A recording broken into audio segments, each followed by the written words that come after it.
So he said, sure, give it a go. I said, how much? He said, well, the top price we're getting is $150 a week. So I got a meeting with them and I took the demo tape and I played it to the Capital Radio managers and they fell in love with it. They thought this is the best thing they had ever heard. And they said, how much? So I said, 150. And before I could say a week, they said, that's cheaper than, and at the time there were mobile discos in this country. Everybody who had a setup with mixing and scratching and that type of thing. So vinyls. Vinyl, yeah, it was vinyl. They said, how much? I said, 150. And then they said, that's for nothing. That's cheaper than, mobile disco. So I said, that's per hour. And it's a 3-hour show. So suddenly... 150 per hour from 150 per week. Jeez. So that made it 450 a week. So I said, I'll tell you what, take it for 350 and I'll square it away with the people in Los Angeles where the syndication company was. And now I was really brave. I said, oh, that's upfront for a year. So now we went from $150 a week to $18,000 for the year upfront. So when I arrived in Los Angeles for my interview, I had a check for $18,000. So before the interview? Before the interview. Wow. So when I went into the meeting, I just handed him the check. You think I got the job? Damn straight I got the job. I was there with a check for $18,000. Up front, yeah. Up front for a year. So... but where did you get the bravery to do that? I was always been a hustler. I don't think hustling is a bad thing as long as you're not committing a crime. Hustling is... I once worked for another American when I was about 22. He said to me, you're a good kid, but you got to learn to hustle. And that stuck with me. You got to learn to hustle. So I was hustling. I got the job. And then I had to come back to South Africa because of issues with my immigration. I've been working without a green card. A green card is permanent residency. So my immigration lawyer said, as long as you're out of the country, when your status changes, the question doesn't arise because when your status is changing, the question is, have you been working? If you lie and they catch you out on a lie, you jeopardize your chances of getting citizenship. He said, but if you're back in the country, the question doesn't arise. So I came back and 702 was just getting started. This was 1980. How much time do we have here? We've got enough time. You sure? I'm sure. Just otherwise, I'll cut to the chase. So, in the meantime, when I was in America, it occurred to me that Bophuthatswana was just starting. You know, but Bophuthatswana, you must know. Lucas Mangope. Mangope. Yeah. I got a meeting with a man. You had a meeting with Lucas Mangope at the time. Was the president of the Bophuthatswana. Yeah. And his boys don't know who Lucas Mangope is. No, they wouldn't know. They wouldn't know. Him and some of his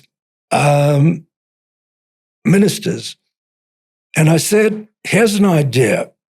We can put a radio station transmitter in Bophuthatswana and we could throw a signal into Gauteng. In those days, it was the PWV, yes. Pretoria Witwatersrand Vereniging Triangle. So now you're applying what you learned at Swazi Radio? Because they put the transmitter in Swaziland.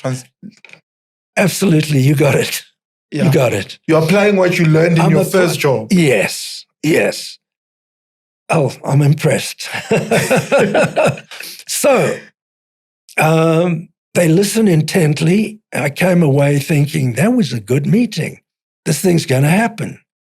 What they didn't tell me is that they had already issued a license to a consortium consisting of Sol Kersner from Sun International. Yeah. Remember, of Sun City, of Sun course. City, There was a relationship already. There was a very strong relationship because he was the biggest industry in Bophuthatswana.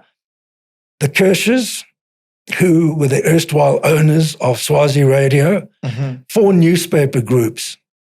He didn't tell me this. The president didn't tell you? No, but he listened. He gave me the time of day. He listened intently. I don't know what he had up his sleeve. Maybe he thought if a better deal comes along, he'll take that. I didn't have a better deal. I mean, these guys had millions. So I thought, well, if you can't beat them, join them. It's called pivoting. Yeah, and tell us more about that as you explain this story. Pivoting is if you're on a particular course of action and it's not panning out, you need to pivot to a different course of action. So the pivoting involves the strategy. So your goal remains the same. So the goal was to get into Bophuthatswana or to make a name for myself in radio. That was my goal. My first strategy didn't pan out.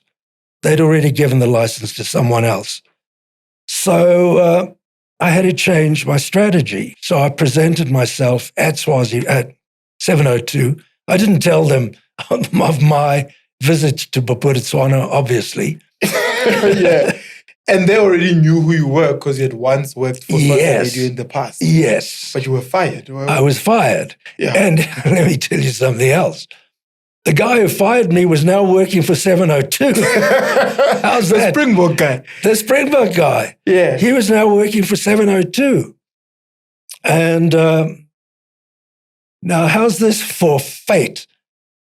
He had decided he's going to try and take the job away from the managing director of 702. So the same thing you did, he's now doing that. Yeah, exactly. So he tries to take over the managing director's job.